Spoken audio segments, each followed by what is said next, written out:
మాధవి గారు మా స్నేహితుడి గారు మా నైబర్ అండి. వాళ్ళ అబ్బాయి పెళ్ళికి ఇవాళ పసుపు కొట్టారండి. పెళ్ళి చేస్తున్నారు సందీప్కి. వాళ్ళకి ఒక అబ్బాయి అమ్మాయి. సందీప్కి వివాహ వేడుకల సందర్భంగా మొదటిగా పసుపు కొడుతున్నామండి. ముత్తైదులందరూ బియ్యం కట్టారు. తర్వాత బియ్యం కట్టడానికి మొదటిసారిగా వరుడి చేత పోయిచ్చారండి బియ్యము. ఏ విఘ్నాలు లేకుండా జరగాలి నాయన అని చెప్పి 5 గుప్పిళ్ళ బియ్యము 5 ముత్తైదుల చేత పోయిచ్చి తల్లిదండ్రులకి వాళ్ళ బామ్మగారికి అందరికీ వాళ్ళ ఆశీర్వాదం తీసుకున్నాడండి వరుడు సందీప్.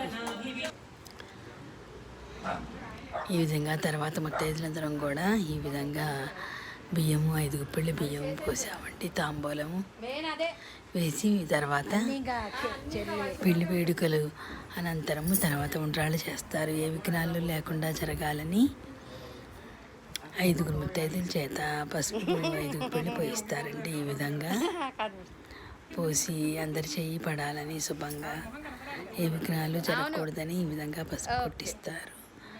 పసుపు కొట్టాము. పసుపు కొట్టాక ఈ విధంగా బియ్యము కట్టేసేసి పని ప్రారంభించే ముందు విఘ్నేశ్వరుడికి దండం పెట్టుకోవటం అన్నమాట. పసుపు కొట్టడంతోనే పని ప్రారంభించాలి కాబట్టి పసుపు కొట్టాకనే వినాయకుడికి బియ్యం కట్టారండి. ఈ విధంగా అందరి చేత ఈ విధంగా దాన్ని జాగ్రత్తగా పెట్టి దేవుడి దగ్గర పెట్టుకోవాలి.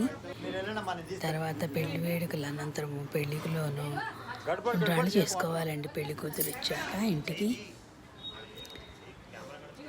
ఈ విధంగా అందరం బియ్యం వేసేసి తలో మూట కట్టామండి. మూట కట్టి దేవుడి దగ్గర పెట్టి దండం పెట్టుకున్నారు. ఈ విధంగా చాలా చక్కగా మాధవి గారు దంపతులు ఈ విధంగా పసుపు కొట్టి పని ప్రారంభించారండి. దీంతో పెళ్లి కార్యక్రమాలు షాపింగ్లు అన్నీ కూడా చూసుకోవచ్చు అన్నమాట. 1 నెల 2 నెలల ముందు పెళ్లి వేడుకలు మొదలెట్టాలంటే షాపింగ్లు అవి చేసుకోవాలన్న విధంగా పసుపు కొట్టడంతో ప్రారంభమవుతుంది. ఆడపడుచు కూడా తన చెయ్యి వేసి బియ్యం కట్టిందండి. ఈ విధంగా అందరూ ఒక పెళ్ళంటే అందరూ ఉండాలి కాబట్టి అందరి చెయ్యి ఉండాలని ఈ విధంగా అన్ని పనులు కూడా దేవుడి దగ్గర చక్కగా మనం వినాయకుడి మూటని చక్కగా దేవుడి దగ్గర భద్రపరుచుకున్నారు. వాళ్ళ దేవుడు అండి నా నిత్యం దేవుడి పూజా మందిరం దగ్గర ఈ విధంగా పెట్టుకున్నారండి. మీకు నచ్చిందా అండి? సందీప్ పెళ్లి వేడుకలు మొదలు. మీ ఆశీర్వాదాలు కూడా ఇవ్వగలరు మాధవి గారు అబ్బాయికి. ఓకేనా అండి?